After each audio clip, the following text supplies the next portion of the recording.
சிறிய கிராமத்தில் ஒரு விவசாயி தனது மனைவியுடன் வசித்து வந்தார். இன்னைக்கு நீங்கள் சந்தைக்கு போகணுமா?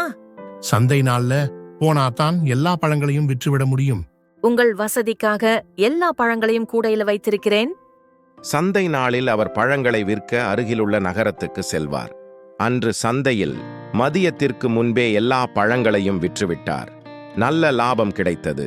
தனது சட்டை பையில் பணத்தை வைத்துக்கொண்டு மகிழ்ச்சியுடன் தனது கிராமத்தை நோக்கி நடந்தார்.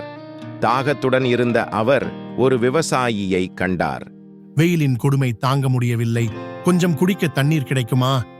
இந்த மண்பானை தண்ணீர் எந்த வெயிலிலும் குளிர்ச்சியாக இருக்கும். குடித்துக் கொள்ளுங்கள். வெயிலில் எப்படி உங்களால் வேலை செய்ய முடிகிறது சார்? விவசாயிகளுக்கு வேறு வழியில்லை.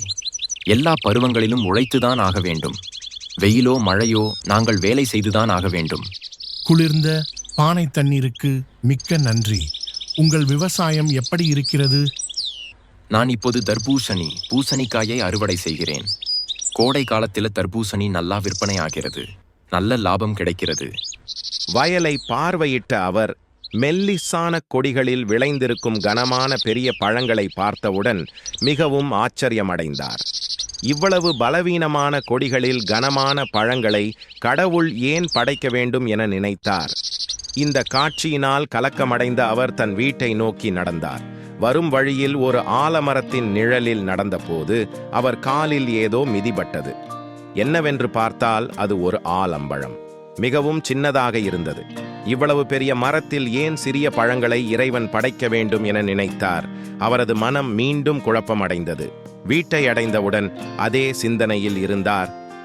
எல்லா பழங்களையும் சீக்கிரமே விற்றுவிட்டீர்களே, பிறகு ஏன் கவலையாக இருக்கிறீர்கள்? இறைவன் தர்பூசணி, பூசணிக்காய் போன்ற பெரிய பழங்களை மெல்லிய படர்கொடிகளிலும் சின்ன பழங்களை ஆலமரத்திலும் படைத்திருப்பதை பார்த்தேன். இந்த விசித்திரமான காட்சிதான் என் கவலைக்கு காரணம். எதை பற்றியும் கவலைப்படாமல் தூங்கச் செல்லுங்கள். மறுநாள் பழங்களை விற்க கிராம சந்தைக்கு சென்றார். ஆனால் முதல் நாள் போல் இல்லாமல் இன்று எதுவும் விற்பனையாகவில்லை. விற்கப்படாத பழங்களை சுமந்து கொண்டு வீட்டை நோக்கி நடந்தார். மிகவும் சோர்வாக இருந்த அவரால் வெயிலின் கடுமையை தாங்க முடியவில்லை. ஓய்வெடுக்க ஒரு இடத்தை தேடிய பொழுது முதல் நாள் பார்த்த ஆலமரம் நினைவுக்கு வந்தது. ஆலமரத்தை நோக்கி நடந்தார். நிழலின் குளிர்ச்சி இதமாக இருந்தது. அவர் தனது விற்கப்படாத பழங்களுடன் கூடையை ஒரு தலையணையாக பயன்படுத்தி யோசித்துக் கொண்டிருந்த போதே தூங்கிப் போனார். திடீரென்று ஒரு சிறிய ஆலம்பழம் அவர் நெற்றியில் பட்டது. அவர் வலியால் விழித்தெழுந்தார்.